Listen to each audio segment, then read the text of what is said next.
This episode is the episode that anybody who's ever lost anyone close to them needs to watch. Loss is the biggest profound silence that you will ever face. And I knew that they were going to take me through a death process, but keep me alive. But I was actually brought out of my soul and I was watching myself and I could feel Darren holding my hand next to me.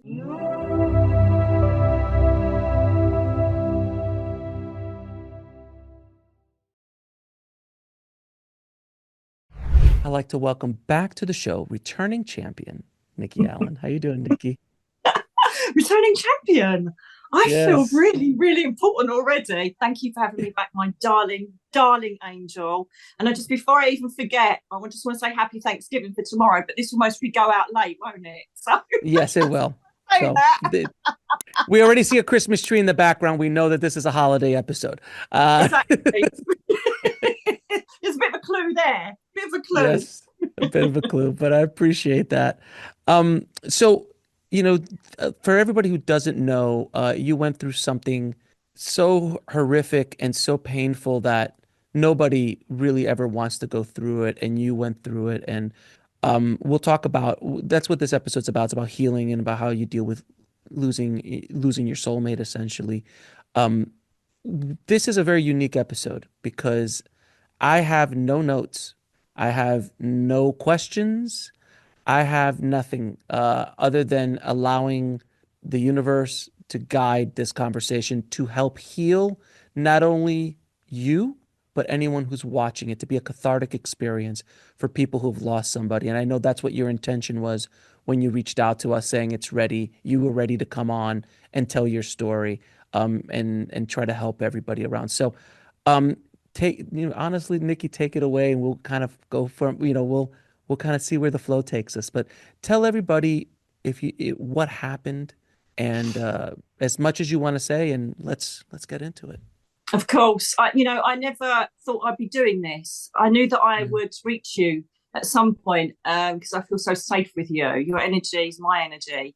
And I started for my own purposes because being a bereavement trained police detective, looking after murder victim families, rape victims, I knew the 3D way on how to heal and grieve and recognize it. So rather than write, because I just didn't want to write, I started doing these videos to myself so that I could look back, see how I'd healed, how I got on. And then my sister said to me, do you know what? You should be putting this out there. You should be putting this out there to your tribe on YouTube, on your channel, because I think it's going to really help people. And I thought, well, nobody's, going to want to know. And then I put them out and it absolutely just went like sort of viral. Do you know what I mean? People were emailing in their thousands saying this is helping so much, please keep doing them. So this is the reason why I wanted to expressly do this in your beautiful studio. I wish I was sitting opposite you, but we can't have everything. I will be next year. I'm ordering it. Yes. So let me just take you back to the beginning because Darren, if any of you have read my book, Me, Myself and I, you'll see that I went through catastrophic loss back in 2012 after a road accident. I was 5 years in bed. I had a brain trauma injury and I lost everything. I was homeless and I had a massive reawakening that changed everything in existence I could possibly imagine, predicted by my dad in the spirit world. And he said, you're going to be in this deeper level of understanding. You need to, because you need to be able to listen to the universe. So I'm like, right, okay. So I clawed my way back. And then I literally had a roof over my head for the first time when I was living in Devon, which is like the south side, the coast side of England. And I thought, I've made it. I've done it. I've brought myself back. So the end of Me, Myself and I don't really want to do a spoiler, but it's all very positive. So I thought that was my main karmic tie, perhaps to a previous life that I had gone through, been literally on my butt and dragged myself back with the help of angels and guides and miracles. And then I walk into a garage because I don't know if you call them MOTs out there. I think you call them something different. It's when you have to get your car checked to make sure it's safe and you get a certificate. Yeah, it's admission. Yeah, like an admissions test or something along those lines. Yeah. So I walked into this garage, having really just recently moved into the area, and of all the garages, it's like Humphrey Bogart of all the bars. Walked into this garage in the world, and this man just popped around he goes, hi, can I help you? And I never thought it existed. But I literally looked at him and it was like a bolt of recognition. It's like I'd known him for thousands of years, even to the extent when he came further forward, he was holding a cloth, he was wiping his hands, and his index finger was crushed. He didn't have a nail. That's exactly the same as what my dad had done with machinery. So he had the same finger as my dad, which I thought was a bit weird. And cut a very long story short, I spent 2 hours in there just telling him my story while he was checking my vehicle out. I was just hoping for a pass, to be honest, a pass on my vehicle. And he then started texting me after I'd left the garage, and my girlfriends were like, it's a bit weird. You know, he kind of did. I said, there's something like really deep, really kind of almost carnal there, this connection. And again, cut a very long story short, I had literally put the front of my house up as my Facebook profile. He didn't know my address. And I was kind of just, he was really pursuing me, and I just didn't know what to do because I'd been like celibate on my own for years, obviously during my time of being illness and my awakening. And he literally went on Google Earth and spent hours. I don't know if this is freaky or romantic, but he literally found my house on Google Earth and turned up on my door and knocked on the door. He was shaking. He goes, look, I don't know if you're going to think I'm an or I just cannot be without you. You're in my mind 24/7. And you know when you've met your soulmate, because there's that jolt of recognition, and now and then you'll see them, but you'll see through them, in them, within them. And you suddenly get this deja vu moment where you know that you've known them for thousands of years. And I said this to him. He was quite skeptical when we first met. He had come from a very toxic 3D family environment. His ex was a very narcissistic, bitter woman who didn't want him to move on. And so he was estranged from his children. His family were estranged from him because they couldn't stand the ex. It was a whole mess. And in normal empath style, you think that doesn't matter. But do you know what? It does now if I ever meet anybody again, because it was the only problem in our relationship. Not a problem, but I could see the pain that his daughter ignoring him and not allowing to see the children, because when you break away from a narcissist, you're not allowed to move on unless they let you. And so we had this kind of haunted past in the background. However, this didn't stop us. Well, I can only, and lots of people are going to acknowledge this, because the people that watch this amazingly fantastic channel are older beings, and they recognize soulmates. They recognize that connection, and they also recognize the rip it takes from your soul if they go home before you.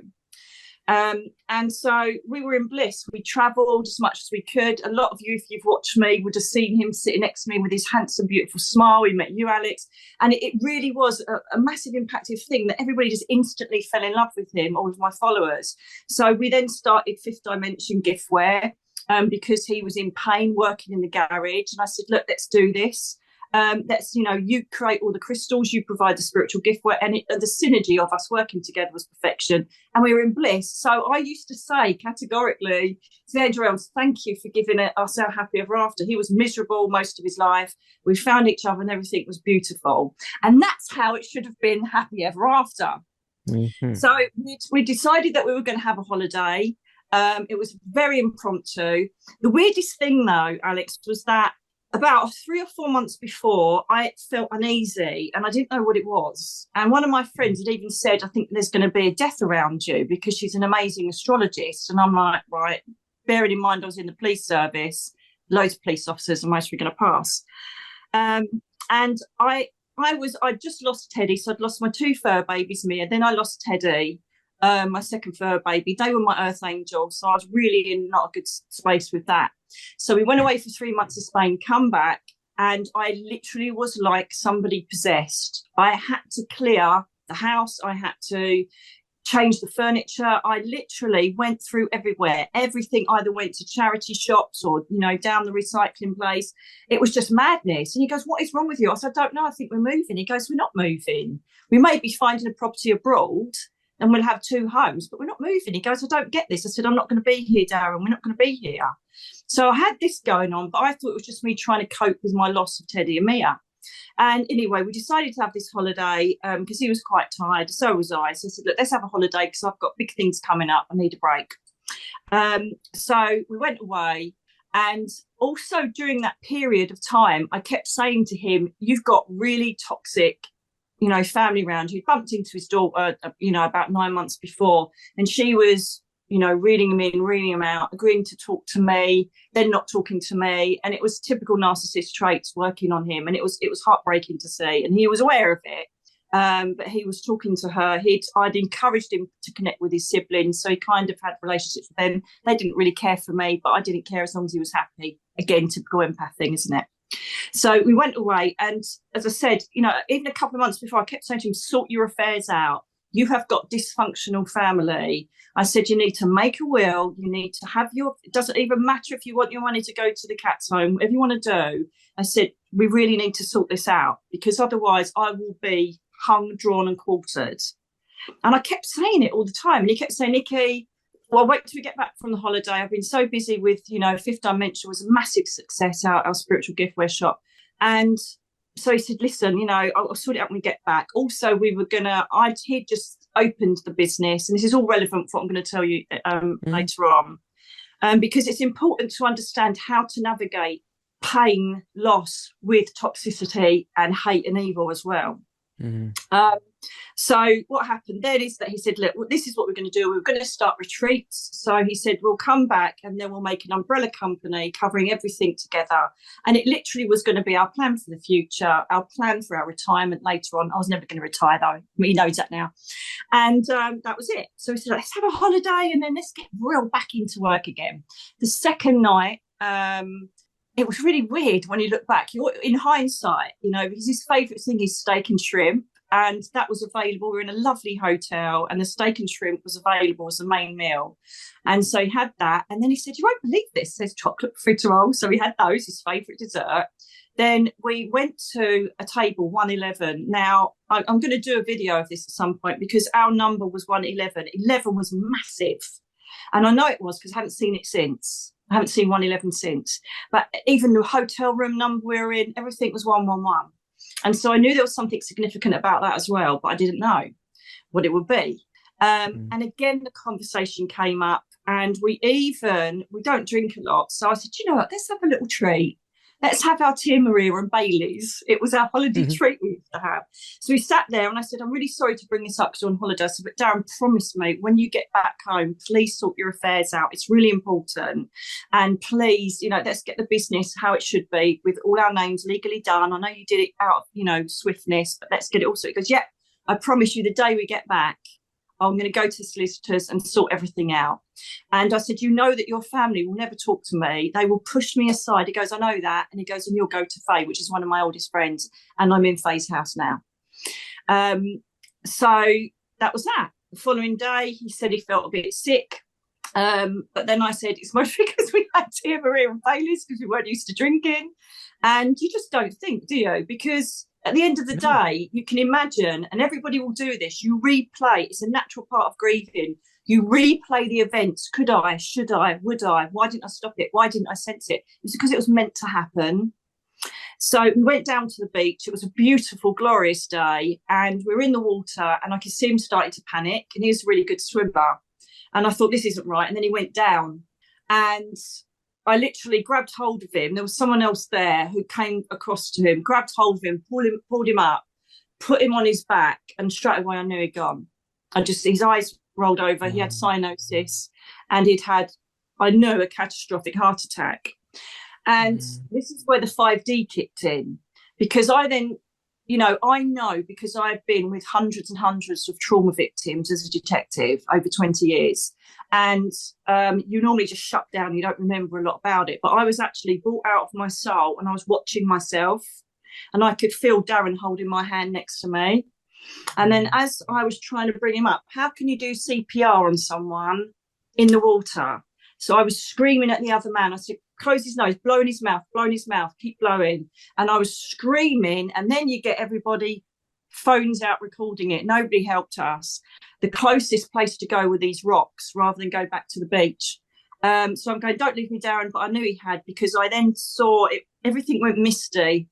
And I knew that they were going to take me through a death process, but keep me alive and show me what happens. Because I know I'm here to go through this, to show everybody else and tell them what happens, and to bring some sort of peace to it.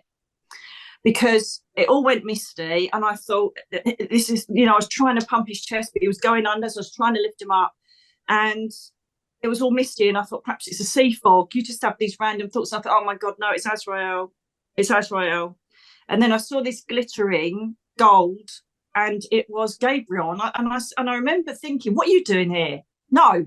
You can be a messenger. You can bring him back, make it a near-death experience so I can bring him on Alex's show, and you just do that. And I started thinking of all the people that I would be that he would sit in front and go, wow, yeah, I had this near-death experience. So I'm bargaining with my life because I know the angels are with me.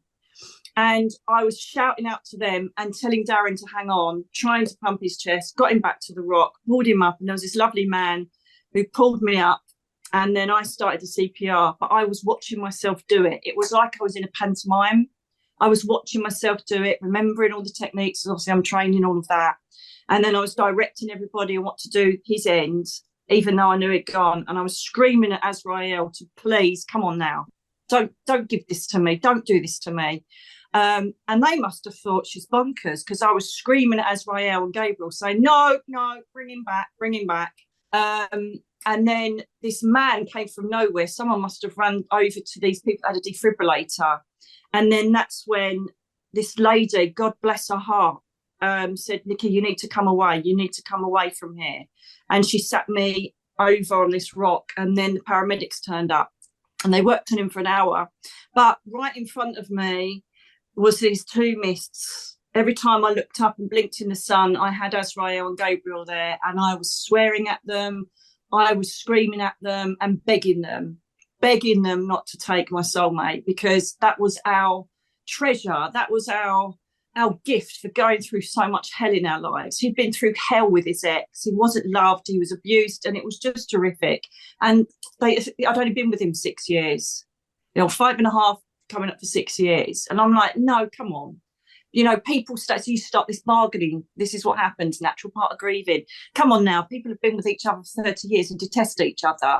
Don't do this to us. Don't do this to me. I don't want to be your pioneer that's going to tell everybody how okay it is when you lose your soulmate. Don't do it to me. And here I am doing it.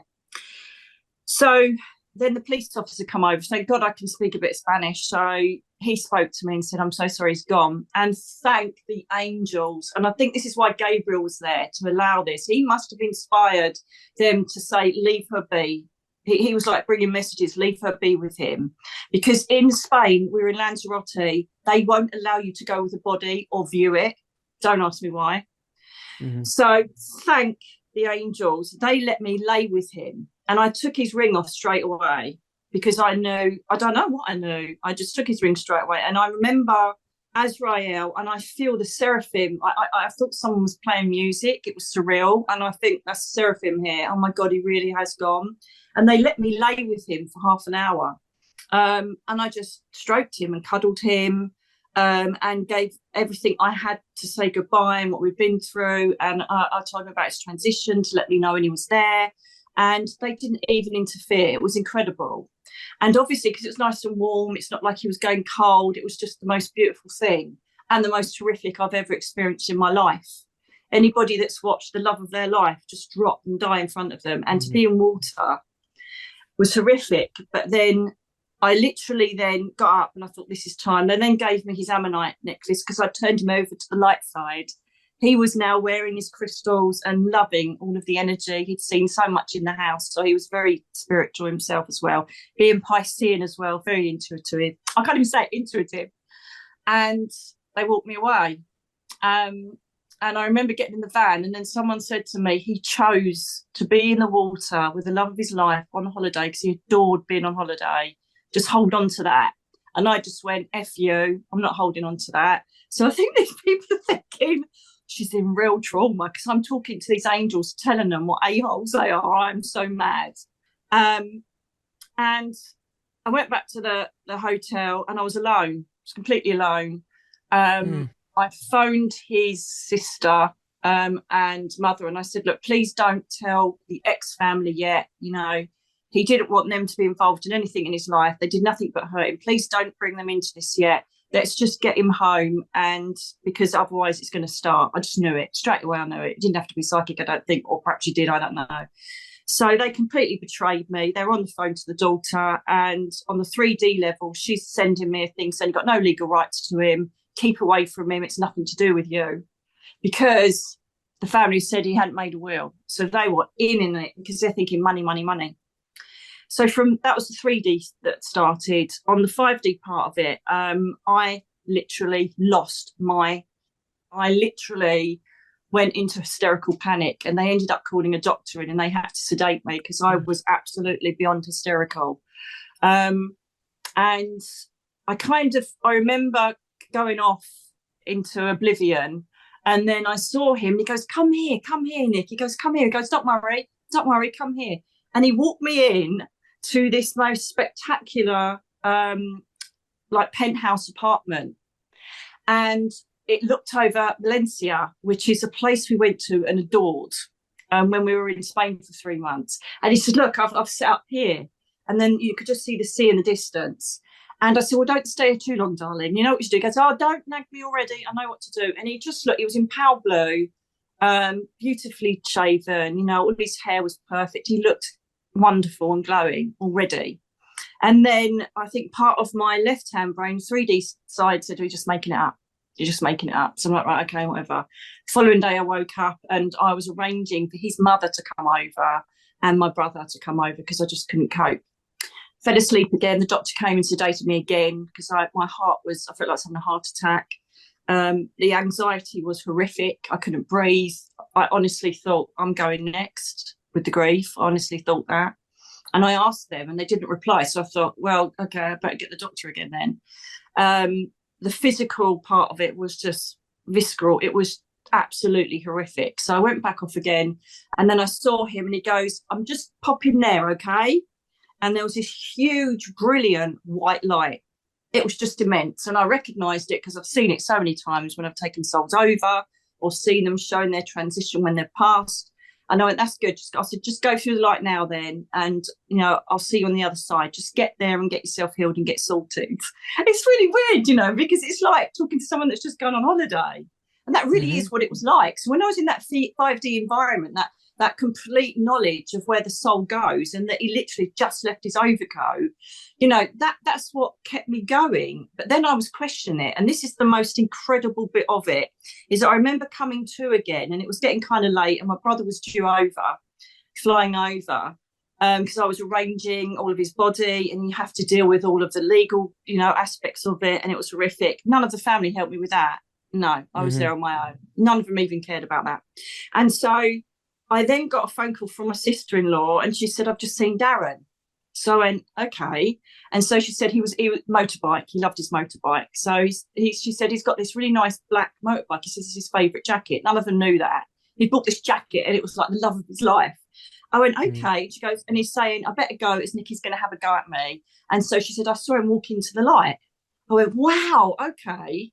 And then about an hour and a half later, my brother's just said, look, I'm on my way to the airport. He said, I've just seen Darren in a vision, because obviously all my family's psychic. And he goes, he was in a black motorbike jacket saying, I've got my best jacket on. I'm going to the lights. Nicky, have a go at me. I went, what? So it kind of backed up what I'd been seeing. And it was real, because you had two separate sources confirming exactly the same thing. And he was clever enough, because he'd learned so much from me, I assume, and in his own, you know, way, right, put on the same clothes, show the imagery of the same clothes to prove it's me. Because otherwise, again, you're in this deep state of grief. You think, you know what, you know, perhaps I'm imagining it, and you start going down that road. And then the 3D comes in. So this is the battle you have, is dealing with humans that are not awake. None of them are awake. None of them, you know, they used to go, oh, yeah, it's very nice. They didn't even know what I did, to be honest with you. But, you know, if I brought up anything to do with being awake or consciousness, anything at all, they'd be like, yeah, okay. You know, they were very much ignored everything that I said. So they turned up, and already there was word of, can I have his watch? Can I have this? This is literally why we're there. We haven't got him home yet. So that got worse and worse. And then I remember seeing the camera while I was still out there trying to get him home. that they had gone into our business and started removing things. Oh, that looked lovely in my bathroom, and I had it all on camera. So they were doing this before I even got home. So I was dealing with that. Jeez. I know it was horrific. They literally were like little rats. I'd phoned Darren's best friend up to say, "Can you bring the van back from the airport? I won't be able to drive it." They then got the police involved, saying I was trying to steal the van that hadn't even gone through probate. And on the first day I got back, Darren wasn't even back. I arranged all that, but all they cared about was, we want his car, we want his keys, we want this. They were banging the door down. We want this, we want his clothes, we want this, we want that. And I was just throwing stuff out the door, just to take it. And in hindsight, I wish I hadn't done that. So I had no support. My brother lived in Essex, which is 8 hours away from where I was. I had my friends, but not enough for them to go through this journey with me. So everybody that I thought would be there to support me didn't. They wouldn't let me view him. Even my GP, my doctor, phoned the funeral director and said, "This is crazy. She's got to go to see a partner." No, I couldn't get the ashes. I wasn't allowed to go to the funeral. It literally was the ultimate victory, because they didn't want him. How dare he move on? So let's give it to her, exactly as I predicted with him. Exactly how I predicted. So I had no way of any closure. There was no peace around me. There was no support. I was on my own, surrounded by evil. It's that simple. And in the end, I went to drop some things off. He still had a house that he was renting out. We just sold it. And I thought, I'm not going to their home. I'm going to give them what they're demanding. They wanted his wallet, his money, and I didn't have a lot there. He's, obviously nobody keeps a lot of cash. And I then got another phone call saying they're trying to break into his house. I'm like, I'm dropping stuff off that they're demanding me. So I had the police on my back, even though it was okay for them to come and kick the door and demand clothes and suits that he didn't have, because I didn't know him. They didn't even know what to, put him in the coffin in. They had no clue. They had no clue what hymns he would like. He wouldn't like any hymns, actually. They just didn't know the man, but they wanted the money. And guess what? This is the kicker. The mother's a millionaire. So you can imagine we're talking low level 3D, So, and this isn't a sob story. I have to make that clear. This is me showing you that I'm sitting here now, dressed, made an effort, and I literally am here with the courage and strength to do this because I have an invisible army and they don't. And so what continued from there is that Darren would show up and go, "Is it too soon for me to come and see you?" I'm like, "It is a bit, love." But then what he would do, and this was the most incredible one as well, one time he turned up and he said to me, "I'm on my bike." I went, "That's nice. I'm here. I've been threatened out of my own home. I've been living out of a suitcase since about 3 days since I got back home. I'm living at my friends and my family's for support. I can't go back to my home because I keep getting panic attacks. I'm on medication, which I really thought I wanted to try the holistic way of doing it, but my heart just would not stop beating. I had to go on beta blockers." I'm like, "That's nice. I'm sitting here. Your family have completely rinsed me. They've taken all our property. They've told me I've got no right to our business. They've stolen all my stock and your stock." And I said, "So that's nice. You're on your motorbike." I was really quite Good for off. you. I was back. Good for you, Dan. That's what you're saying. Exactly. And he was in Sedona. He goes, "Well, you're going to go there." I went, "Am I?" He goes, "Yeah." He said, "I'm going to the Grand Canyon as well." I went, "That's nice." So again, this was dream state. And then the following day, Faith on today, we said, "I just drove to Darren last night. He was in a desert, like somewhere like Arizona." And I'm like, and this is the kicker. I then had a message from a follower on my YouTube channel saying, "I dreamt of Darren last night. He says he's okay. He had his sunglasses on, his black motorbike jacket, and he was in the desert in Arizona." So it was all real. Every single connection that he's brought to me has been real. And, silly things like, I've never, ever, there's a song called "We Will Meet Again." And I've never played it ever on my Alexa ever. And so I bought one here just so I can remind myself of things. As you know, your mind goes blank with grief. And it keeps flashing up because I got one of the ones that's got a screen. I thought I'll treat myself. And every morning it comes up with "We Will Meet Again." And I've never played it. It's never even part of my playlist. And then it disappears. It's one of those, it was in, for people listening, it's the end song of Doctor Strangelove. Stanley Kubrick's Doctor Strangelove, when the bomb is going down and they're about to explode, and it's like we'll meet again, and it's just like this Ah, beautiful song. So that's where that song's from. is that where it's from? Because I used to say to him, "Your family are going to do this." Boom. Well, that's Did you exactly where ever? that movie's from. So now you see No. the connection. Oh my God. This is crazy, and this is what we need to look for. And I will talk about, the 3D side of it, but I'm talking about as a human, no belief system, no consciousness connected to the universe, and then obviously 5D, you're totally open to everything that's going on. Because randomly this tarot reader come up on my YouTube, and I'm like, okay. And then she pulled this gem out, and it was the Cat in the Hat. He was obsessed with the Cat in the Hat. She goes, "Oh, we've got the Cat in the Hat." And I'm like, wow. And then I thought, I'm just going to watch her. And then the following day, she goes, "I don't know why I'm saying this, but someone's lost their soulmate, and you're very, very open to connection, and you really need to know he's with you." Anyway, I don't know why I said that. And she never says anything like that normally. So there was that. And then my sister arranged for me to go and see a medium. Now, what I want to say at this juncture is, and I'm going to take you through what you need to be doing if you're going through this or have gone through it or you're still holding on to it. But I'm just putting you in the moment, and then we'll go into that. But she said, "I don't know if this is too soon or not." And I said, "Look, I'm open to it. It's fine." And she said, "She doesn't even know your name, Nikki. She doesn't even know your name." I said, "Good, because I do not want to go in there. She knows who I am. Because all she's got to do is Google me and see all the posts about Darren, And not that I would ever doubt medium, but I wanted to be sure. And all I would say at this juncture is, if you are not ready or you're in the raw state of grief, put off going to see a medium until you've accepted it or got to a stage of acceptance, okay? Because I've known people that keep their family alive through me and not accepted they've passed over.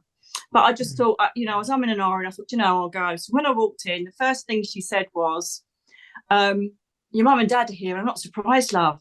I can't believe you lost your soulmate. And of all places, in water. You do know that he was dead before he even got back up, don't you, to the surface?" I went, okay. And I Wow. thought, I've picked a winner here. She's incredible. And it got to a stage, and I hate myself for saying it, but I was in such shock because she got his name, all the situation, the toxic family, the police, all of the involvement. And I said to her, "I'm not being rude, but have you Googled me?" It sounded really egotistical, "Have you Googled me? Do you know who I am?" And she went, "I don't even know your name, love." She goes, "I know his name, I don't know your name." And it was and one of the things she said was, or Darren said, he goes, "Look," he goes, "I know this is horrific. I'm so sorry about my family. I'm disgusted with them, all that, blah, blah, blah." And he said, "Listen, tell her about her 2 books." So he said about the 2 memoirs. And then she said, "He's saying that you've got a book that's got nothing to do with your life." She goes, "It's a download or something, and it's completely different. It's a fictional novel." And so she said, "He's saying put it out." So in his word, I put Earthwalkers out. All I had to do was press the publish button. And so I put that out on his word. And, things like we'd left sunflowers at my house that someone had bought a bouquet, for me. And I said, "Just show me that." And then she said, he's giving me a sunflower. All those things that just absolutely nail it to show that he's over there and what he's doing. And he turned up with my dad. He brought my 2 babies in, Teddy and Mia. And so all I'm saying is that, we've gone through these witch trials. We've gone through these, trials and hunts and allegations of you just prey on, vulnerable people, mediums of this, mediums of that. But the true essence is, without my knowledge, without mediums, without synchronicity and signs, I would have gone downhill, because literally the punishment and the hate and the pain followed me up to here. The police were still phoning me, I had to change my number. And all of his friends were disgusted. So we did a separate memorial in St. Paul's Cathedral. So what you need to do is, if you are navigating toxicity, the best bit was when they decided to try and reopen up our business.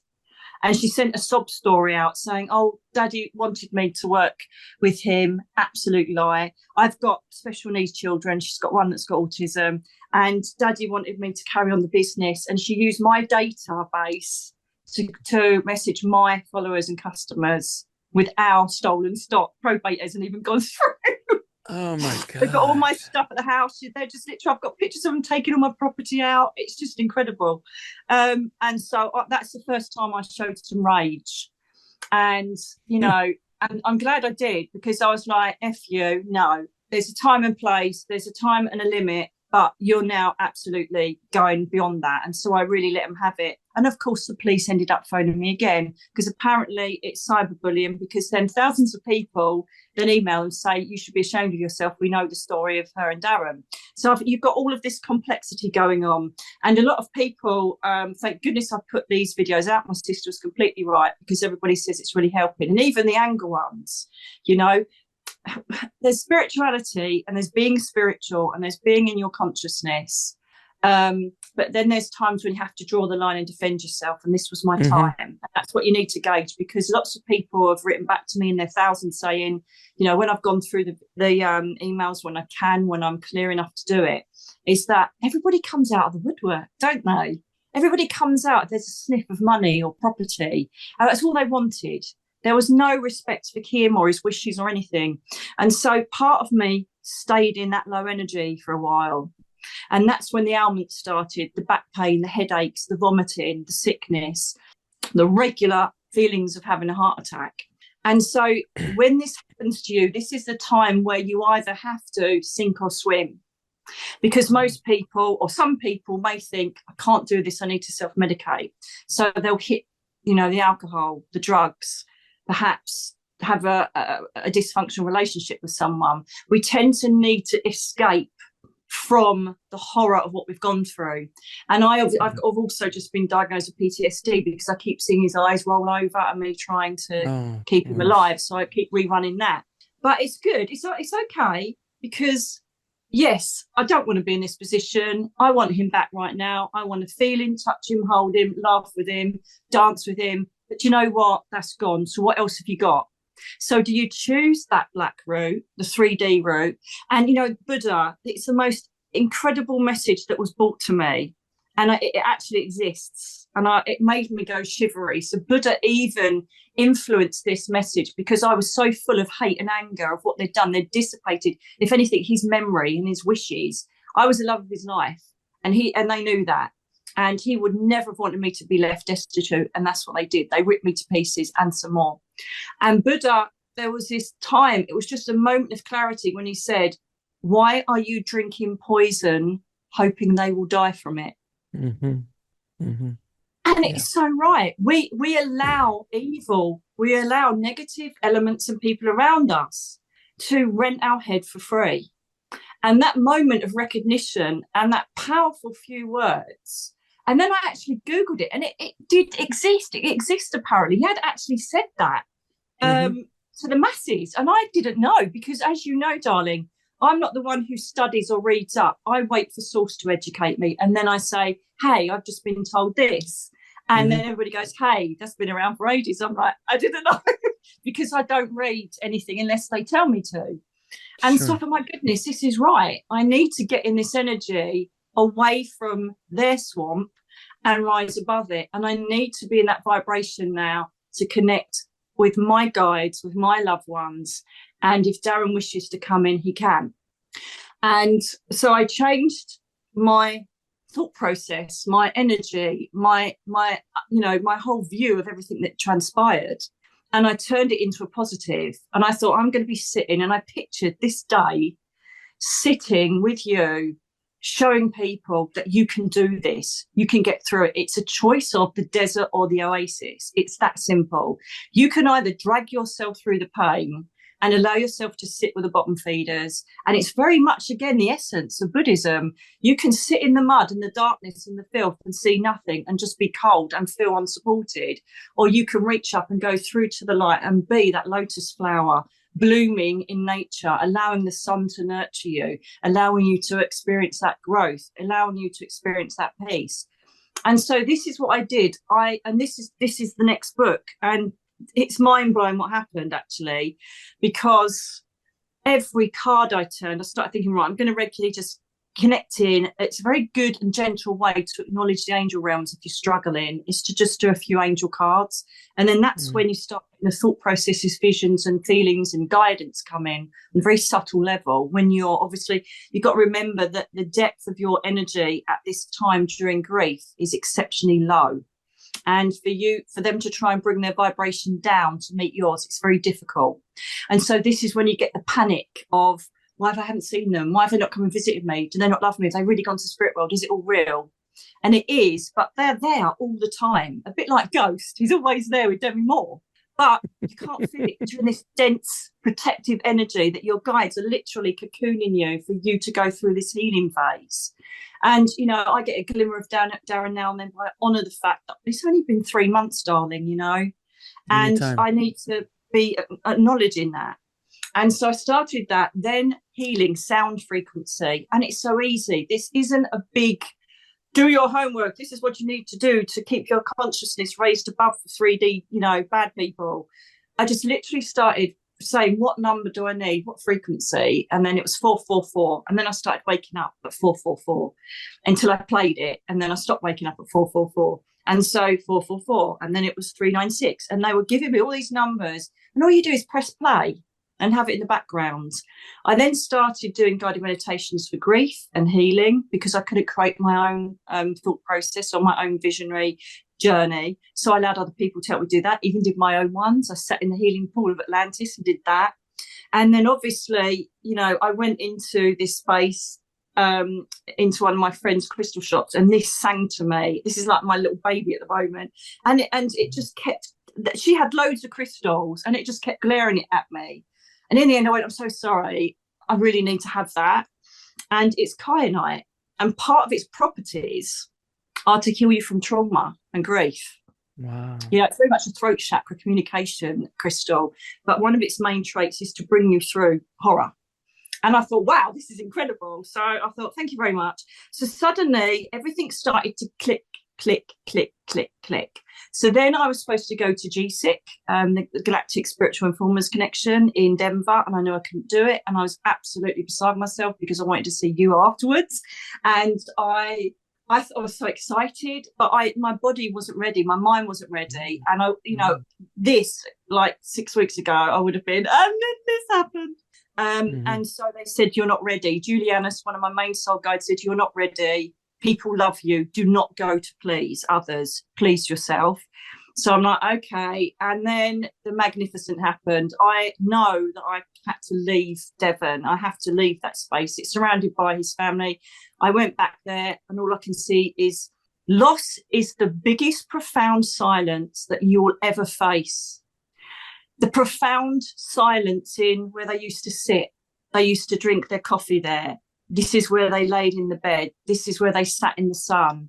This is where their clothes are. And you walk into this most profound silence. It's all I can say. It's deafening. This silence of them no longer being there is the most deafening sadness you will ever have to face.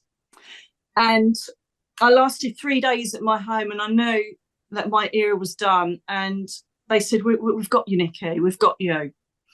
And so I came back here and I'm 8 hours away and I can't face being there. The house is up for sale and I know that's the end of my era.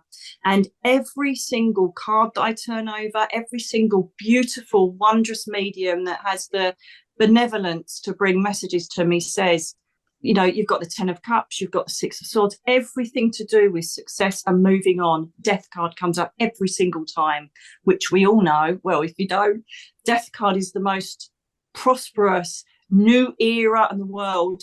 They're like, you've done this, it's done, forget it, move on, go with it, because if you don't, you're going to drag it out. And so I thought, right, okay, I've got to let it go. I'm still living out of a suitcase. I don't know where I'm going to live. All I know is that I'm living and trusting completely. I've sent everything over to my higher power.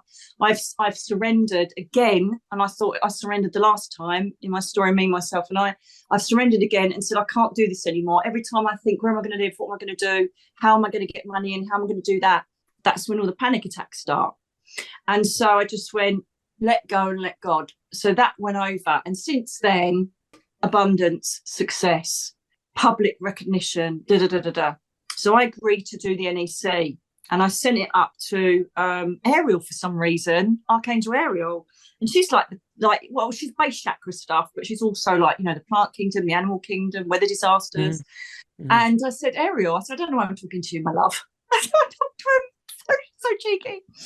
And I said, should I be doing this? And she goes, absolutely. This will show you the path that you're about to take.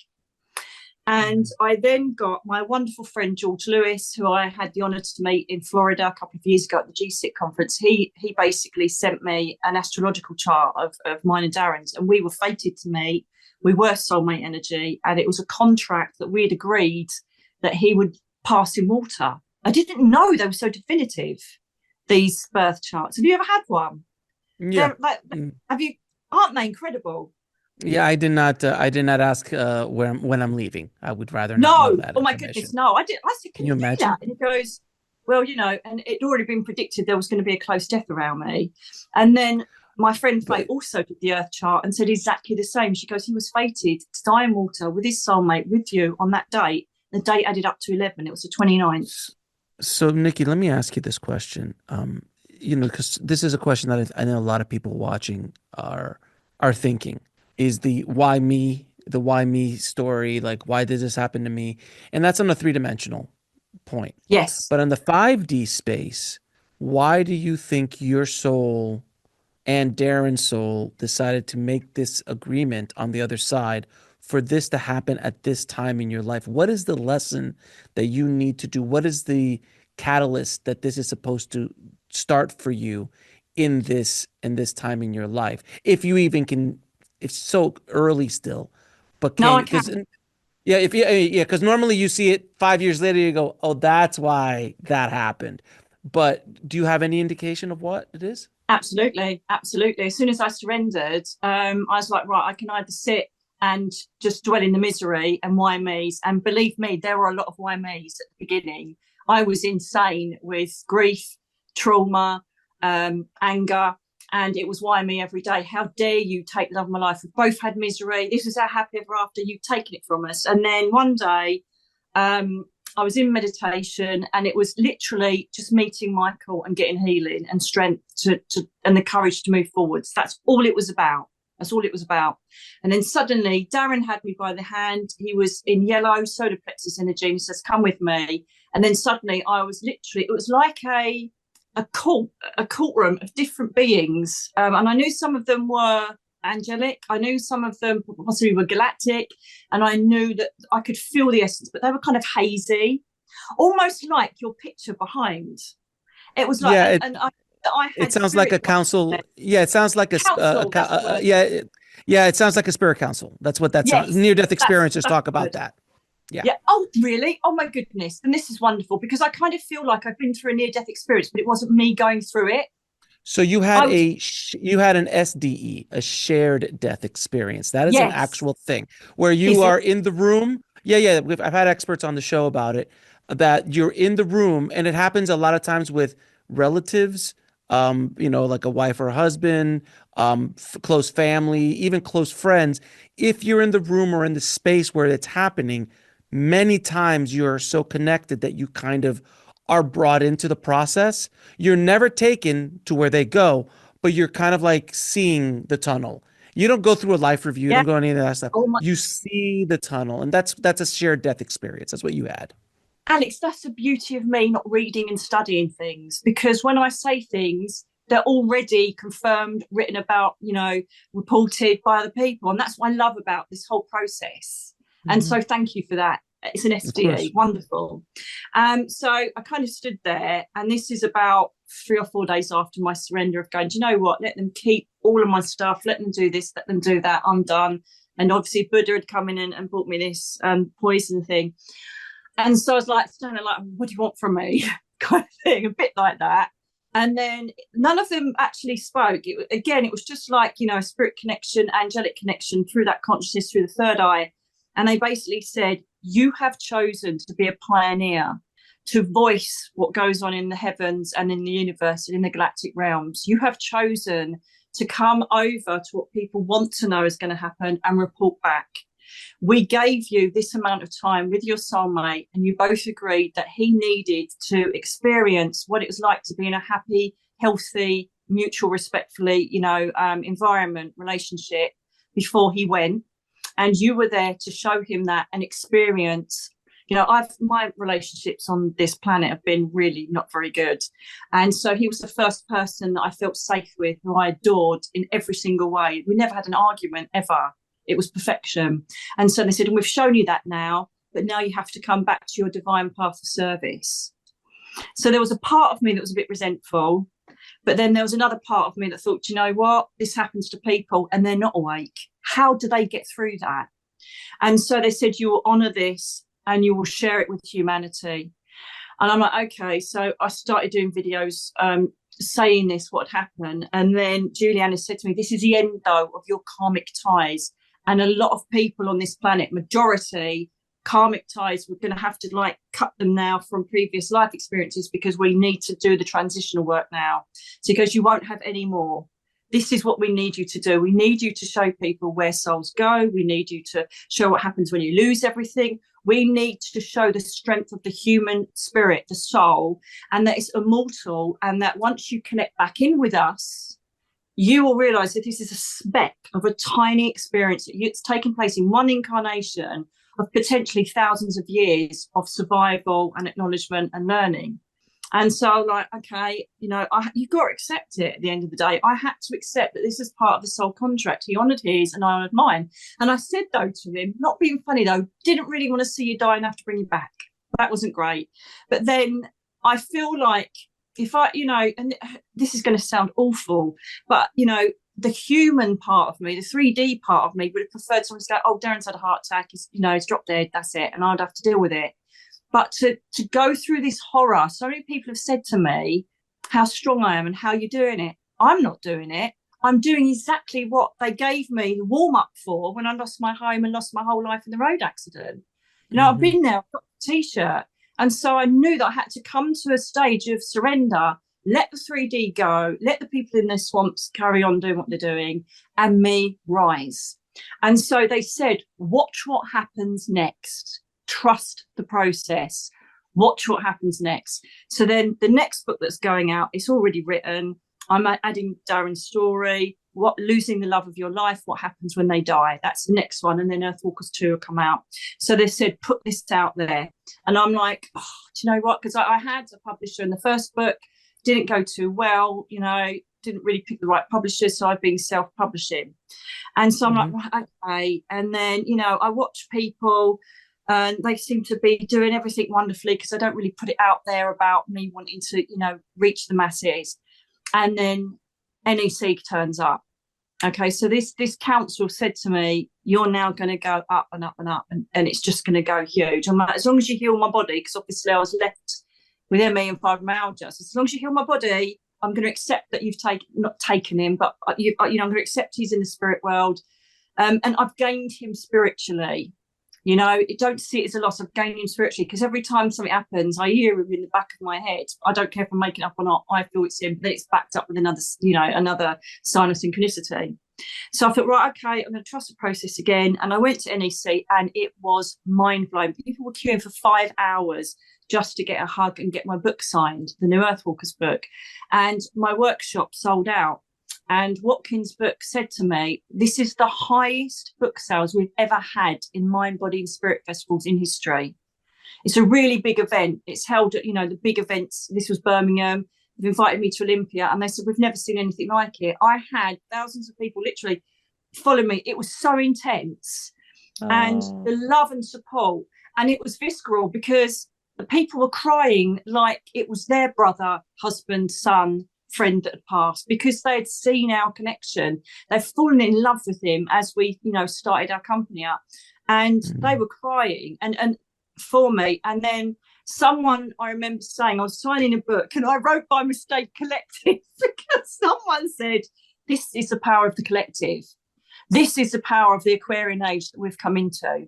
And then they kept saying Pluto, Aquarius. And I'm like, I don't know any of that stuff. I haven't got a clue about any of that.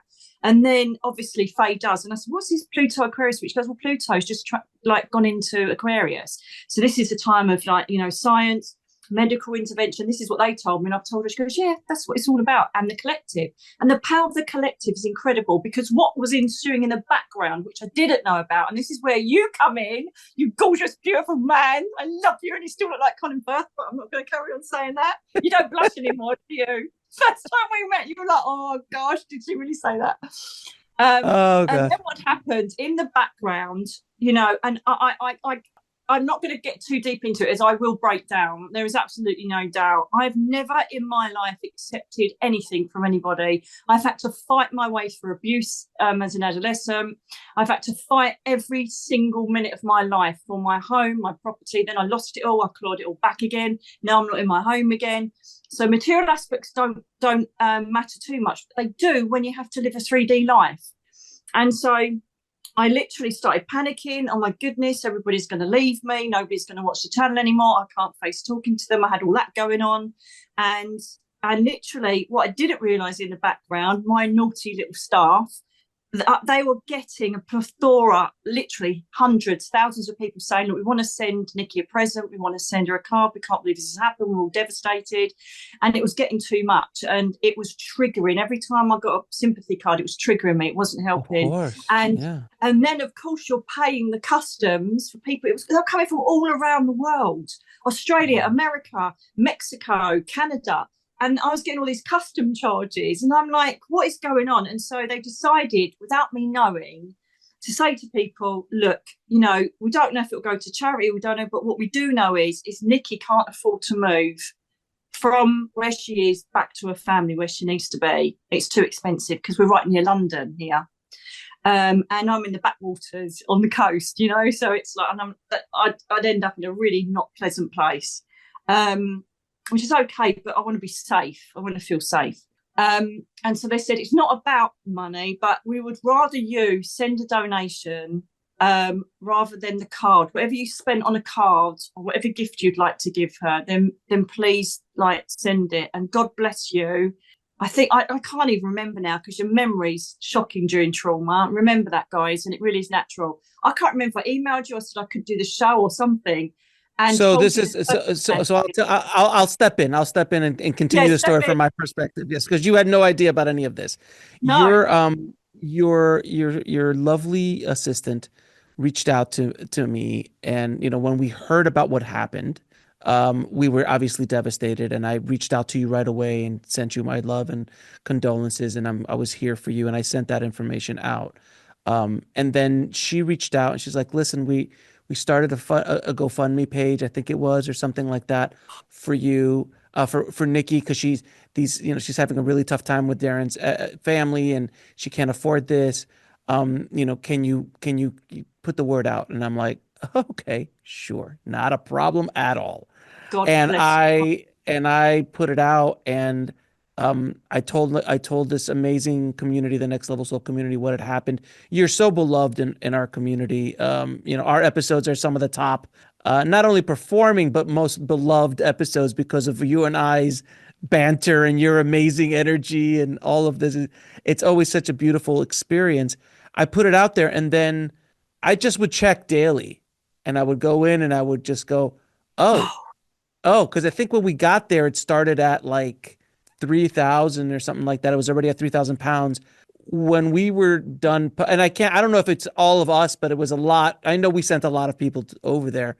We were in the 20,000, 30,000 world. And I was just so blown away. And I was just like, oh my God, this is so, and I'm like, I wanted to give you your space. And she told me that you didn't know, so not to tell you. So we just kept it quiet, and we just put the word out, and the universe took care of the rest.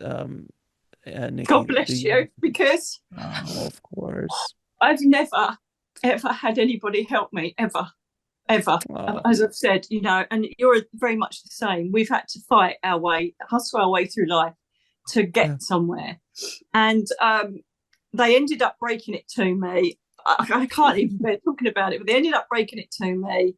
And saying, look, this is what's happening. And I'm like, right, okay. And I'm thinking, great, a couple of thousand, I'll just put it into his favourite dog charity, where we rescued our babies from, and Heart Foundation. Great. And she went, no, it's a bit more than that. And I went, what have you done? And I was really angry to begin with because I felt mortified.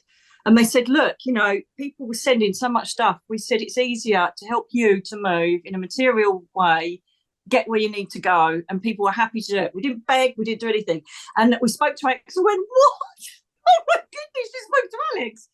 And then the rest of it's a blur. And then when I saw it at 40,000, I went, no, shut it down now. And they went, Nicky, at the end of the day, this is a collective working for you. This is exactly what they count, you know, because I said about the council and everything. And this is what they were talking about, the power of the collective. And I went, no, shut it down now. No. And so then I changed it into a GoFundMe for his animal charity. Because he adored his dogs. He adored our babies. And so I changed it into a charity. I was mortified. But also, that's the power of the collective. And what you give out is what you get back. So if I'd carried on drinking that poison, if I'd carried on sitting in that 3D and chose wine and self-destruction, none of this would have happened. I would have completely blown my career, my life, my belief systems, my knowledge. It would have gone from there. And so really, in effect, we have this yin and yang thing going on, and I would have allowed that to have overwhelmed me. And so I chose surrender. I chose, right, give me what you got then. And when that happened, and I've already said, like, as long as I get a little home, I don't care where it is. I don't even know where I'm going yet. And then whatever's left over, it's going to go straight to the animal charities. There's no doubt about it, and the Heart Foundation. But if it covers, because even just moving, I think it's going to be about £10,000 just to move it, because it's 8 hours away. And it's like, you know, I haven't got that. So I said, like, bring it in then. And I said to them, I remember saying, listen, this wasn't at the council, this was another day. And I said, not being funny, I've never asked for anything in my life. Thank you. And this goes out to all of you. God bless you and thank you for what you did, because it's blown my mind, because it's exactly what the council said. They literally just said, trust us and watch what happens. And so because of the amount of intense following and the love, I literally took over the Mind, Body and Spirit Festival, and Watkins' book said, we want to publish your next book. Have you got a book ready? I said, yeah, it's ready to go. So we want to publish it. You need help now. You know, this has just been crazy. You've been sitting for 6 hours signing books every day. And they said, we've never seen anything like it. So we want to help you, we want to represent you. You need management, you need this, you need that. And I'm like, okay. So I haven't asked or pushed for anything. And it's almost like I then get a vision of the council coming in saying, we told you. And I'm like, whatever. And so my way of saying it now is, in Nicky terms, is, right, Darren's up there, I'm down here, give me what you got and I will serve humanity. I will go everywhere, anywhere you want me to go. Give me my body back. I will tour Australia like I was supposed to. And it's almost like I had a little break, had a reawakening, had, you know, nearly 6 hours of bliss and fun, and now I'm back at work again. And so I've said to them, as long as I can physically do this, you take me everywhere I need to go, wherever it is in the world, I'll be there and do it. So that I can then not only do the online stuff, I can physically be there and hug. The love. This is what the new age, that's not the word new age, I don't like saying that. This new transitional phase of our consciousness, this is what it's all about. People that, you know, we've got you, let us lift you, let us guide you, let us come with you. This collective energy that's coming in, this is going to be normality. In years to come, it will be, well, one's down, let's lift her, let's lift him, let's bring them where they need to be. Not what am I going to get out of it?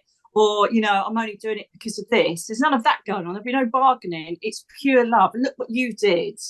Alex, I adore you. And I just know the first time I saw you, I just knew you were an integral part of this soul cluster energy we've got. And we are, if someone said to us tomorrow, you've got 30 million in the bank, you can retire, there is no way on this earth. We have intensity. I've said the same. I've said it so many times. I have $100 million in the bank tomorrow. I could give great. Now I can get to work. Like that's like now, exactly. Now I can get to work. Exactly. What can we do? What foundations can we make? What kind of content can we put out there? How can we help humanity? Like now I can get to work. That's the way. I could care less of being on a beach somewhere sipping on a beer or something like that. It is not. I don't think I'll ever do that, no matter how much money or resources I have. It's always about giving back. It's always about helping the mission of what we're doing. And I'm so grateful for you.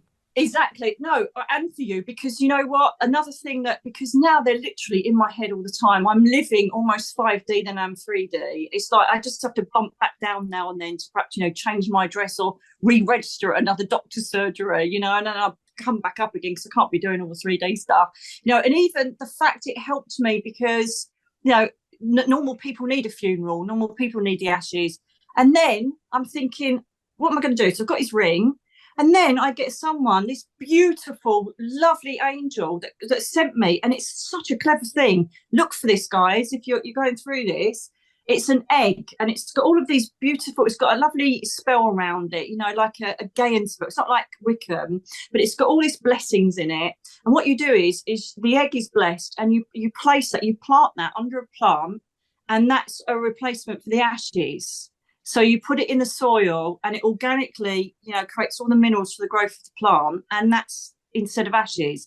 And then this darling lady, Wendy Kemp, who did my rings for Mia and Teddy, has said, right, okay. She goes, what about his shaver? So, okay, because you do need a little bit of something, don't you, just to honour, the memory. And because he'd already noted, he'd said to the medium that I said about before, he said, thanks for St. Paul's and lighting the candles. So we all did a candlelit ceremony at St. Paul's Church in Cathedral at London. And he even acknowledged that. He's seen it all go on. And so she said to me, the medium, she said, well, Darren said to me, what are you doing putting my T-shirt in some angel wings? And I just looked at the medium and went, what? How do you know that? And basically, Wendy, again, another follower, doesn't want a thing, says, get a T-shirt. Okay, I'm going to use some of his favourite T-shirts. So it's where it brushed his neck here. I've just cut a little bit of that, and she's going to incorporate that into a crystal and put that in. And she's a silversmith and a memorial jeweller, and she's going to create angel wings. You'll see me wearing those soon. And then she said, go over to your shaver. Are there any bristles in it? So there's me shaking the shaver out, and she's putting hairs from his bristles into the stone so they can be with Mia and Teddy.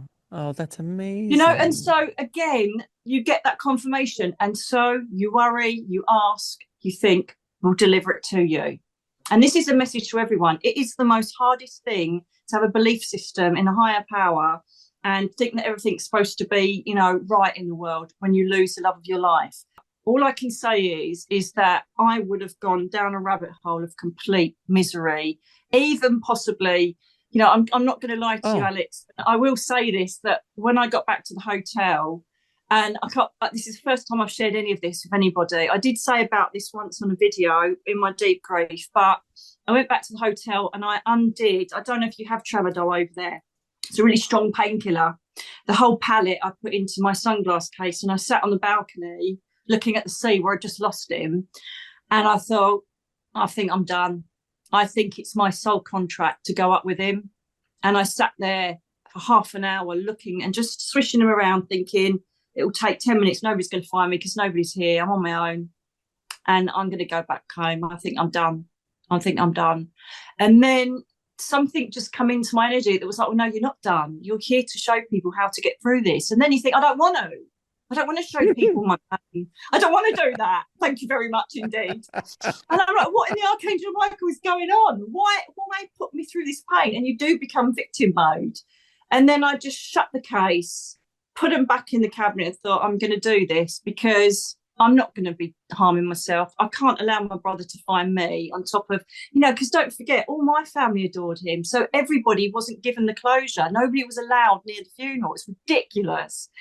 And so, I couldn't think, I thought, well, he can't turn up and see me gone over to the spirit world. And then just this calm came over me. I thought, I've got a feeling I know why I'm here. And then the council backed it up and said, you're here. You've literally signed a contract to be a pioneer for pain and suffering and to show people how to get through it. It's that simple. And I'm like, right. So, Nikki, let me ask you, for somebody who's listening right now, who's lost someone recently, or can't transition out of, or accepting was the word you use, if they can't accept that it's happened, and they might be using a medium as a crutch to communicate with them, or they just can't let go. What advice do you have for those people?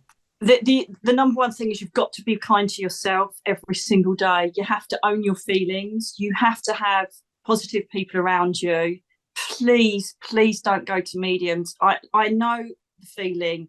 You just desperately need that last bit of life from them. I totally get that, but it can be more damaging, because there are a lot of people out there that profess to be mediums, because the beauty of this screen is our work, Alex, but then the other side of the coin is you got the wrong ends who just want to make the money and say they're a medium. Look at all the scammers. You know, I get up to 50, 100 scammers a day talking to all my lot saying that I'm reaching out to give them a reading.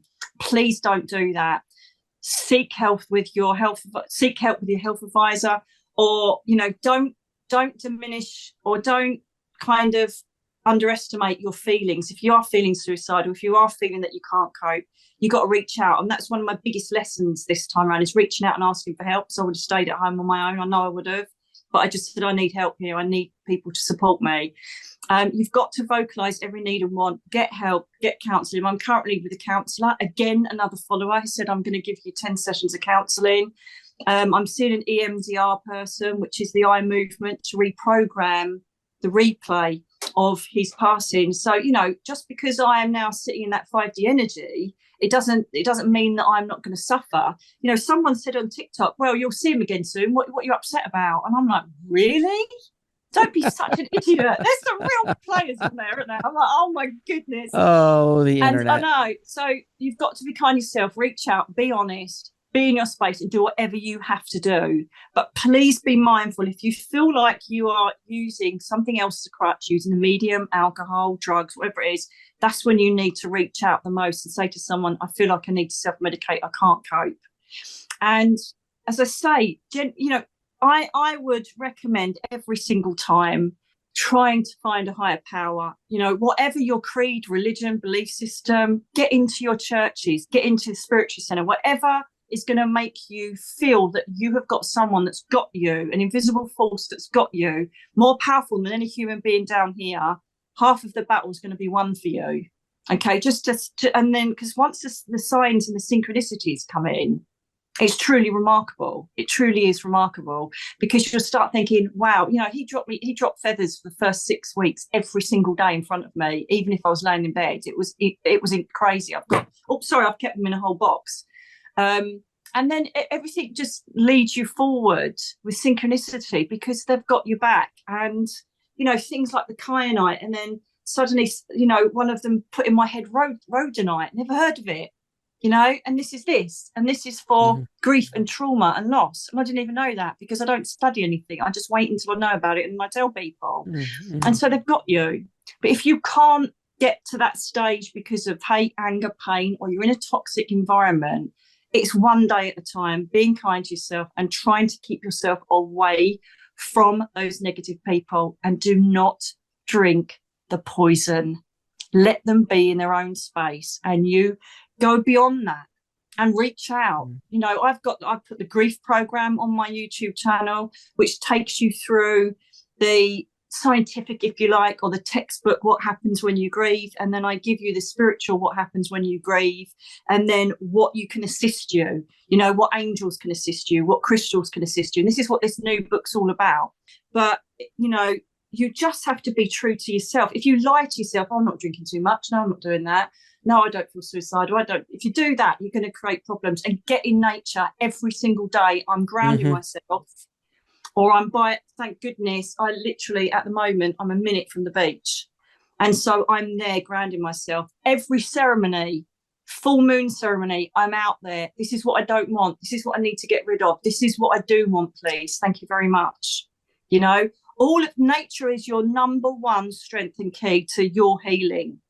Okay. Things like hawthorn tea. Start looking at things that are going to help anxiety, worry, stress, insomnia. At the moment, I'm getting about 2 hours sleep a night at the moment, and I'm honouring that. I'm not getting frustrated about it. I've started managing to read again, because my fibromyalgia wouldn't let me read, and I started reading again, and then I fall asleep. I know, you're supposed to say I don't look bad for 2 hours sleep, Alex. Come on. You look fantastic. You look fantastic. And then this business again, you know, I kind of look in the mirror and you know, I've lost so much weight because I couldn't eat for about 5-6 weeks, and I was really weak. And then my Faye said to me, look, you know, one of my oldest friends, he's a top head, you know, hair salon man, and I mean, like, does famous people, charges a fortune. He wants to treat you. So I went up to, and again, this is all how it plays out. You get what you, oh yeah, we'll talk about that. Juliana's, oh, good, Juliana's is here. And I will say about that. And so I got there, and then he's snipping away, and I'm like, He goes, haven't finished yet. I'm like, really? He goes, no. And then he's snipping away again. Haven't finished yet. And then this happened. I'm like, I don't know, Tinkerbell. But You that's look what I was going great. to say. You That look beautiful. Julianus has, thank you. Julianus has just said about is that the other beautiful transitional phase that's taken place now in the like this Aquarium, Pluto and Aquarius, and the vowels are thinned. And the other thing that we have to be mindful of is that our karmic reaction, because the vow is so thin now, our karmic reactions to our behaviors, thought processes, words come back a thousandfold very swiftly. So when you give out something, sometimes it takes a couple of years to come back. I'm finding that whatever thought process I put out, whatever worry I put out, bang, it's done. Or whatever act I put out, it's reciprocated with more beauty and light and positivity than I could possibly imagine. So be very mindful of what you put out. I'm never going to meet anybody again. I'm never going to get over this. I can't believe I'm never going to get over his or hers. She's died. You're giving that out to the universe, and it's very strongly reciprocated back at the moment. So it's beautiful if you are embracing, asking for abundance, success, health, wealth, whatever you want to do. But it can be a bit dangerous if you're giving, not dangerous, but it can be a bit damaging if you're forever giving out these negative patterns of thought processes. Totally natural to begin with, and they'll know that. But as you kind of negotiate and navigate this awful broken rock path of grief, there is a time where you're going to have to start saying, okay, I need to be kind to myself, and boom, something will come in. Oh my God, I look dreadful. I really need to look after myself. Boom, I'll give you a haircut. Oh my goodness, if I'm going to be doing this work, I need to be acknowledged. Here's your book contract. So just try and give out those thought processes rather than a please. Say, thank you for bringing this to me because I really need this at the moment. My biggest panic was me not being able to move back up here because it is extortionate here. I could buy a huge farmhouse with 15 acres of land where I live for a tiny little, really not good flat here. And that's one of my biggest panics. And then what happened in the background, you, my gorgeous, wonderful, I can't wait to hug you and give you a kiss, giving out to the community, help Nicky. And I'm like, I never have allowed it. I never in a million years have allowed it. But I want to say now is that if you feel you deserve it, put it out there and say, actually, I would like this now, please, to help me on my path. Not, I want to win the lottery, but No, I no. need to get from A to B. Thank you for the assistance, and let it and leave it and let God. Nikki, this episode is the episode that anybody who's ever lost anyone close to them needs to watch. I think so. It's such a beautiful it's been such a beautiful energy here. I'm so proud of you and so impressed with you. 3 months ago, this horrible thing happened to you in your life, and you are out and about. And I know you still struggle on a daily basis. You, of course, will till the day you transition. But that you are as well put together, and maybe you'll fall apart the second I stop recording. I don't know, but Listen, this is Jim. exactly. Afterwards, you're like, okay, it's just been fantastic. I think they fell for it. I think. I'm Anyway, actually in a bar. I'm not really at Face House. I'm in a bar. I'm like, yeah, it's a just green hold screen. it, keep it cold. It's a green screen in the background. Um, but that you have been able to be so balanced, so in peace, so strong, so soon after, is a testament to you and to the work that you do, that and your connection to the other side, to your spirit, to your spiritual side, to your soul, because this would bring any human being to their knees and keep them there for not only months, for years, possibly. And I hope that people watching will see what's possible Yes, after that's a what I loss hope. like this. After a loss like this, it's. I love that you said that it's your choice on how you move forward, because you could have stayed on that balcony. You Yes, could you could have chosen that path. I was You could this have cho close. and you didn't, but you chose, you could choose a path of self-destruction long term. That would have been a short way out. Then you could have done it like, I'm gonna go down a dark, dark, dark path. And you could have easily done that because it's the easy thing. It feels, oh, Yeah, I can numb the pain, I can drink, I could do drugs, I could do whatever your vice is to calm and numb the pain. but that you chose the light as a way to heal yourself. And not only, and I think this, and please let me know what you think. I think that your intention to heal others, to be of service to others during this time, helped you in ways that I don't even know if you understand yet. That power. Can you kind of just dig a little bit into that? Because it's such a powerful idea of me, as opposed to like, how can I use what I'm going through to help not only myself get through this, but how can I serve others with this? Because you have a platform, you have a place to do this. But even then, just even if it's just volunteering at a shelter, how can I serve others? How can I help others with what I've gone through? Can I speak to people? Can I help people get through this? I think that decision was the turning point. Would you agree? Absolutely, 100%.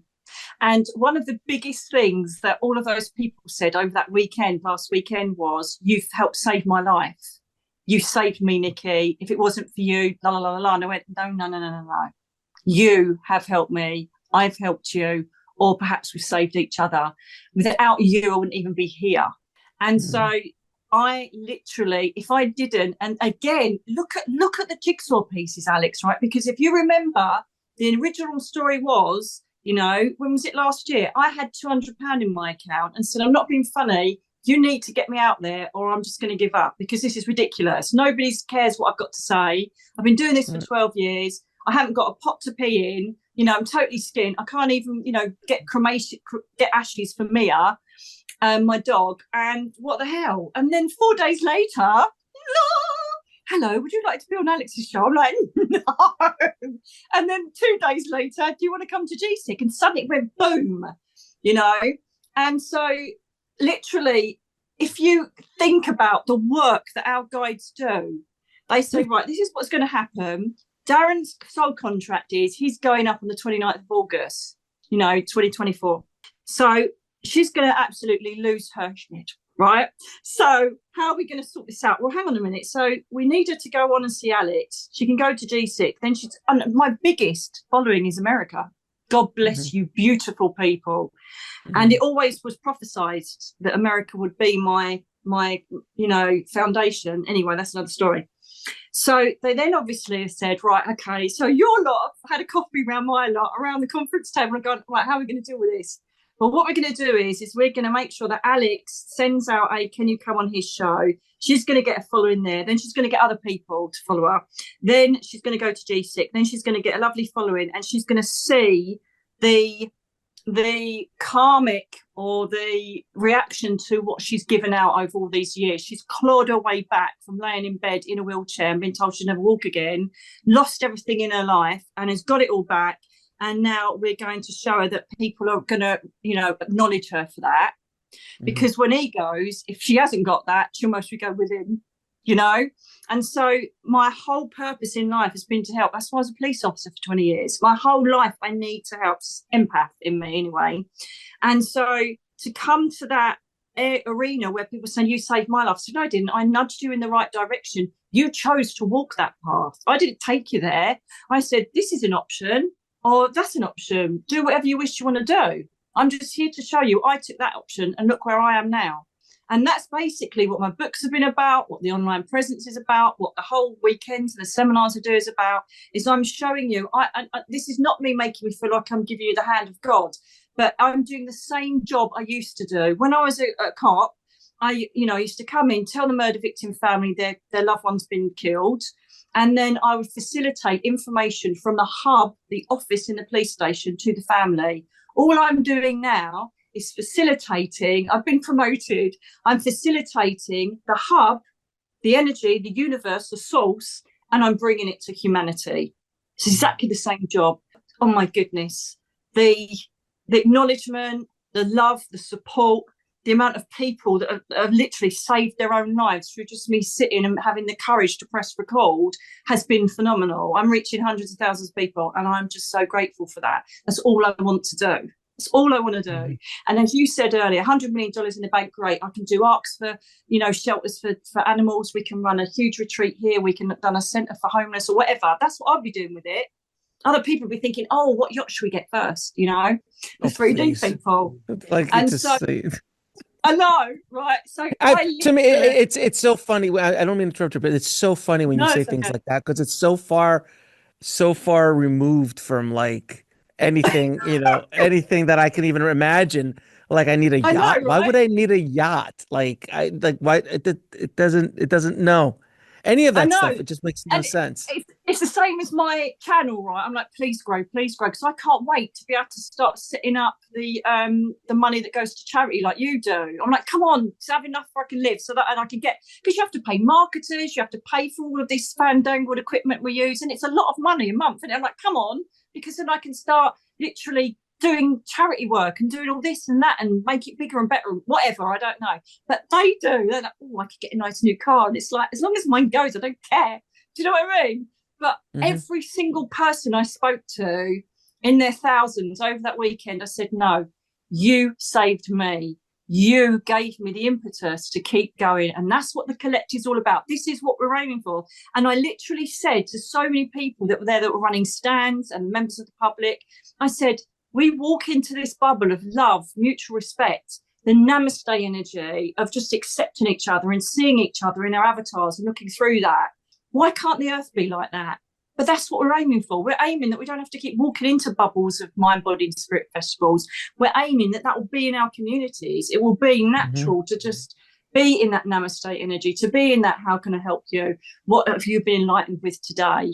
What ascended master are you working with today? This is what it's all going towards. And I'm a pure example of that. So literally, a word with the angels on the beach, and we're sitting here now, Alex, helping thousands. That's all I care about. And people don't get it. The 3D people think, oh, yeah, she's just doing it because they want to be famous or they want loads of followers. They just don't get it. We have got this drive and passion within us, this absolute sacred carnal energy of wanting to reach every soul that's in darkness on the whole of the planet and show them the light and show them how they can then bring the light to someone else. That is all we're here for, us two, Hmm. and all the others that work their ass off to literally tell people it's okay. Let us tell you what the universe is channeling. And this is so wonderful to see all the followings of channelers getting into their hundreds of thousands now, because there are two layers of mediums now. There are the layers that will stay at just literally bringing afterlife evidence, right? There's those level. And then there's this level, which have gone through an awakening, which I did, that are opening their and expanding their consciousness to the source of the universe. There's two types of mediums at work now. And Hmm. luckily, I'm one of, and it was all in the prophet. It's like prophecy. This is what I wrote in Earthwalkers 10 years ago. The portal mediums will be the ones that have got that higher ascension to cut into source and bring it back to humankind. So we are the helping hand. We've got you, and we are using our voice. We're using our personalities. We're using our consciousness in this Right. physical body to tell you what you need to know, rather than you have to meditate in front of yourself. We are facilitating how you can get to that voice. But in the meantime, listen to what they're channeling to us, because this is for all of you guys. What a beautiful thing. How honored am I to do that? And Same here. how wonderful we are, and how amazing is Darren to say, do you know what? On my soul contract, I'll go back then because you need to carry on your work, and I'll always be there with you, darling, and I'll be there when you just drop back again. And then till we meet again, that thing comes up every morning, and then I try and I managed to get a photograph this morning because I was awake anyway, and it came up for a few seconds and it disappears. It's random. And so that's how I have to look at it. And don't get me wrong, I don't want people to think, oh yeah, because she's all spiritual and everything, it's easier for her. No, it's not, because I've literally had a week of laying in bed completely exhausted, my back spinning spasm, and I've just felt so much pain and grief for the love of my life. It is just incredibly Mm. hard. But this is what I live for. I'm now sitting here talking with you, hoping, even if I just reach one person or 1,000 or 300,000, our work has been done. And it's not work, a vocation. We're showing this is what happens. It's crap. But do you know what? This is how I found my way out of it. Do you fancy giving it a go? What harm can be done by that? None.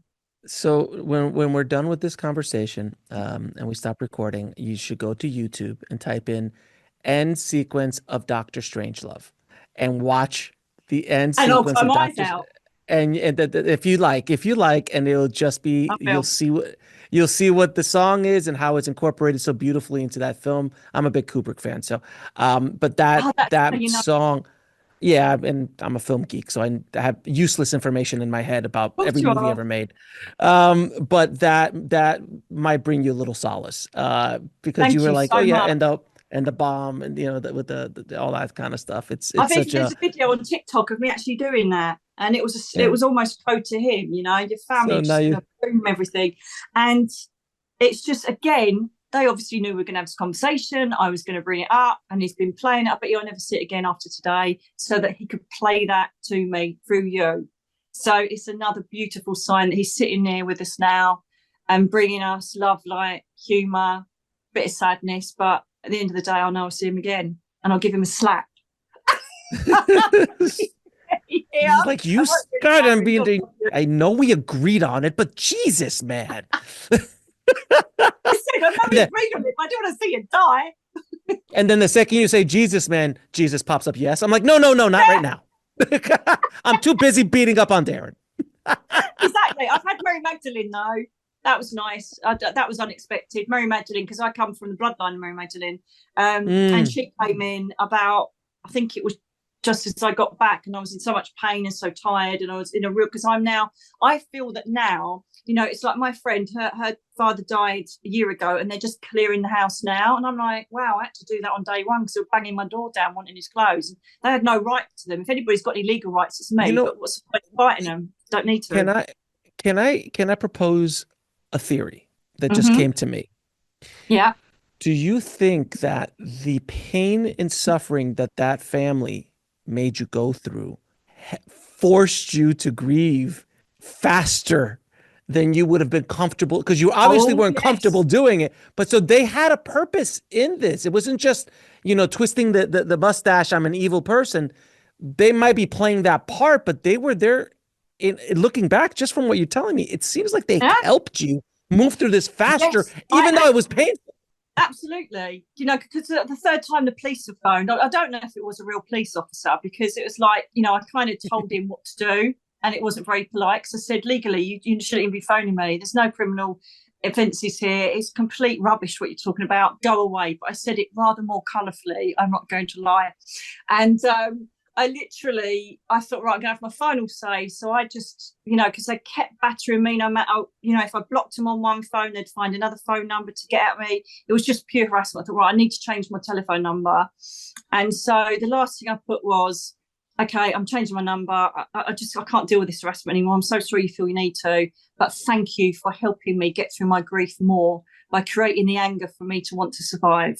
Boom, did that and changed my number. So yes, they inadvertently, their little what should we do next to try and break her made me stronger. And I do appreciate perhaps it did delay because I'm grieving a bit more now because I've had things to focus on. But I just feel strong. And I don't feel alone. They do. I don't know how 3D people get through grief and trauma, especially if you've seen the love of your life pass in front of you.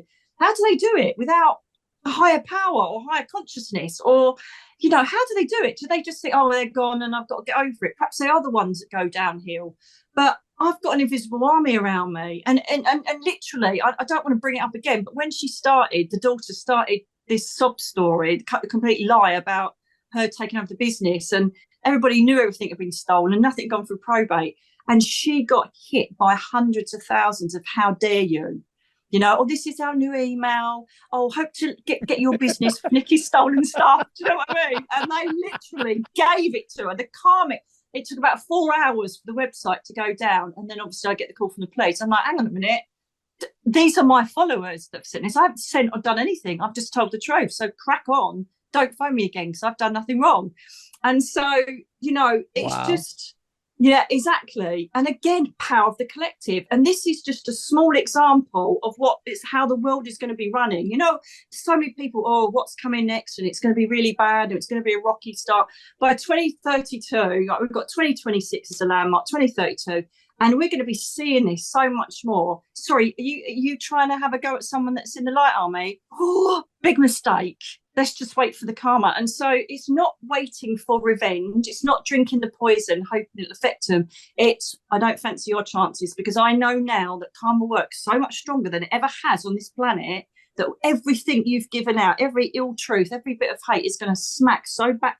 And I feel sorry for them, because they're living in this 3D climate of hate and nastiness and what can we do next? And it's all going to come back at them thousandfold. And this is what's, and so this is, so, you know, this is a bit of solace for people that have had this happen to them. It's not about waiting for the revenge or for bad things to happen to them. Let it go, rise above, just knowing that if they don't get it here, they've got to face the cherubim chamber when they go up. Right? They will be responsible for their actions and words and behavior, guaranteed. So I sit in peace. You mentioned the word peace earlier. I sit in a peace knowing that my heart and everything that I've done has been for the greater good and for me to try and heal and honour Darren. They have done none of that. And so all the people that have hurt you guys, especially murder victim families, someone took the love of your life by their own hand. That's a whole nother ball game. But if any of the things that I have brought to you today, use them. You know, connect with your divine sources, because that is what's going to get you through. Not drinking the poison and not thinking, I hate them, I'm going to do this, I'm going to do that, I'm going to go to prison for them, they need to get this, why aren't they getting hurt, why aren't they? They're young souls. You know, they're taking all the easy life. They're all material possession, you know, low life people that literally are having an easy ride this time round. But karma is not going to be that easy for them. They think that they can do what they want. The veil is so thin now. I really do fear for people that are giving out the evil energy, because it's going to come back so quick. And not only that, the other thing is as well is 3D people don't realise they're going to have to face this when they go up as well. Can you imagine, you know, disrespecting your father, your ex-husband or whatever, and not giving him what his wishes were, not honouring anything, and bringing so much evil and hate to the love of his life, and then having to face him when you go up, and also Jeremiah on your life review. Oh, so focus the thing on is, that, gents. yeah, Focus on that. the life review is one of those great equalizers, because people who even don't believe in a lot of the stuff I talk about, friends of mine, they'll say, hey, I watched some near-death experiences, and that life review thing has really gotten me straightened, man. Because I don't want to go through that life review. And it, by the way, it's not judgment at all. It No, has it's no not. judgment.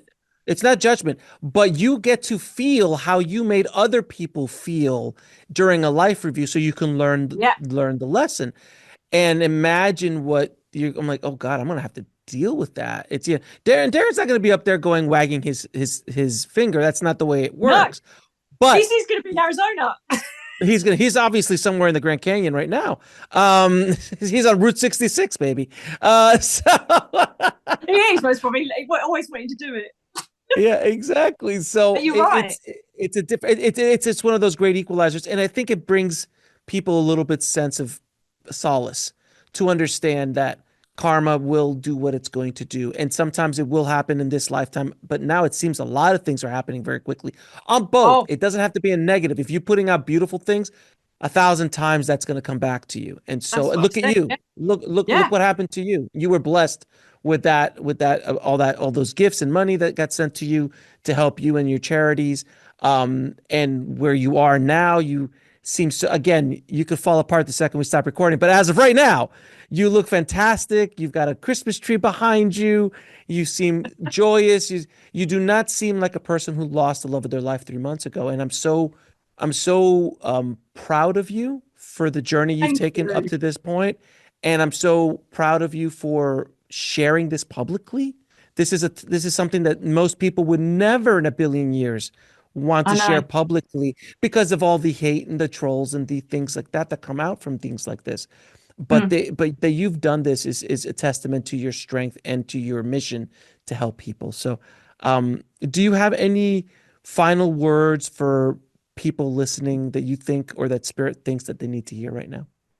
I feel that, please reach the source. whatever it is, you know, whatever source you believe in, whatever's going to bring you comfort and bring you strength, please try and reach out to something more than, you know, the human experience when you're going through this, because it really will get you through. And the magic of signs and synchronicities, the magic of how things just plop out in front of you to say, we've got you, this is your path, it's okay. And, you know, as I said to you, I don't know where I'm going to live. I'm living out of a suitcase. I don't care, because I know it will be provided. Know that you are provided for and you've won half the battle. And please don't think, you know, everything's great and I'm fine. I'm not. But the fact that I'm here now, sitting with Alex, sitting with you, and knowing this is going to reach hundreds of thousands of people, I hope it does anyway, that brings me strength. That brings me peace. That brings me so much more than a bottle of wine or, you know, whatever people reach out for when they're in their worst stage of their life. To be able to sit here, even have the strength. Look, I put makeup on. Didn't have to do much for my hair because I've had a top hairstylist do it. But, you know, just things like that. The gratitude is so important. So try and focus on what you should be grateful for. I'm grateful I've got a roof over my head. I'm grateful I've got a loyal, beautiful friend who's literally said to me, you can stay as long as you want. Look at the things that make you feel good. Honor the things that make you feel bad, but don't wear them in your heart. You know, cleanse your heart chakra. Do as much work as you can to keep yourself in peace. No matter what is thrown at you, just imagine, this is how I've done it as well. Labradorite is a really good crystal to reflect people's intentions. So I had it all over me. I was like a walking Labradorite a few weeks ago. But imagine a big rubber wall in front of you, and everything you throw will come straight back in your face. So you throw love, generosity, gratitude, hope, belief, all of the positive aspects, boing, they're going to come back at you quicker than they ever have on this planet. But if you have a big load of crap and you throw that, don't need to say anymore, do I? Keep positive, darlings. Find your source one day at a time and keep connected to people like me and others that can help inspire you to get you through your journey, because you will do it. Believe me, you'll do it. Just hang on in there. And Nikki, where can people find out more about you, watch these diaries that you were talking about, and see your process and connect with you? Do you know what? Just a very quickie. I never do a quickie, do I? But the diaries have also shown me, I now and then I play back to week 1 of Darren passing, and it shows you how far you've come. Okay. Yes. So I encourage people to do it just for yourselves. It really is very powerful. If you can't think about journaling it, because it's one of the biggest things a counsellor will tell you to do, get it out on paper, write letters to them, talk to them. I did it on the videos.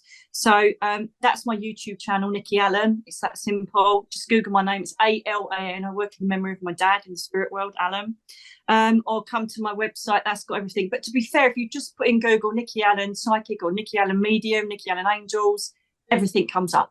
God bless Google. And Alex Ferrari. And yeah, come over and say hello. And you know what I think what's beautiful as well, Alex, I don't know about you, is you are proof of what you put out there, because the tribe that follow me, you know, some of them came from America, Ireland, Scotland, Malta, Spain, Canada. They came from all over the world just for an hour workshop with me. Right, which is just mind-blowing. So all I'm saying is that they will also reach out to you. I've noticed that if there's anybody that says I'm suffering, they'll have a whole load of comments, you know, from the tribe, I call them my tribe, from everybody that's following to support them. And I see that when I now and then when I look, I haven't looked at anything online for a very long time because I've been working on myself. But you see it, don't you, Alex? When you look down, you see people commenting on other people. I did this, try that. You know, oh God, really sorry you're suffering. Have you thought of this? And so we're also creating a hub of support through the chats and the comments below our videos, which I absolutely love. Sorry, I was just digressing then. So yeah, you not only get support from me, the grief program, I really, really do recommend you watch. It's exactly what's going to go in the new book, and it will really help you. But also integrate with, you know, the people that follow us, because they'll help you as well. Everybody comes to us for a reason, and normally it's for guidance, for inspiration, because they've been in pain or they feel alone. So reach out, own how you feel, and let other people just take the reins for you. I'm going to shut up now, as I'll go on for another half hour. Nikki, it is it's been such an honor for you to be on the show here today, It's an honour for me and coming back. sharing this story with me. Thank you so much for choosing me and the show to do this for. I do truly appreciate it so much. Um, I have nothing but love for you, my dear. Thank you for everything you're doing for the world, and thank you for this conversation, this healing and cathartic conversation. I hopefully you're a bit better now than you were when we started, and hopefully everybody listening is a bit better than when they first started listening to this. So I appreciate you more than words can say, and I cannot wait to see you in Austin next year. Oh, I cannot wait, my lovely. I cannot wait to just give you a biggest hug in the whole world. Thank you for having me here and give me the honour to do this on your wonderful platform. And God bless all of you that watch as well. Hang on in there one day at a time. Thank you so much. Thanks for watching. Click on one of the videos below to continue your journey, and don't forget to subscribe.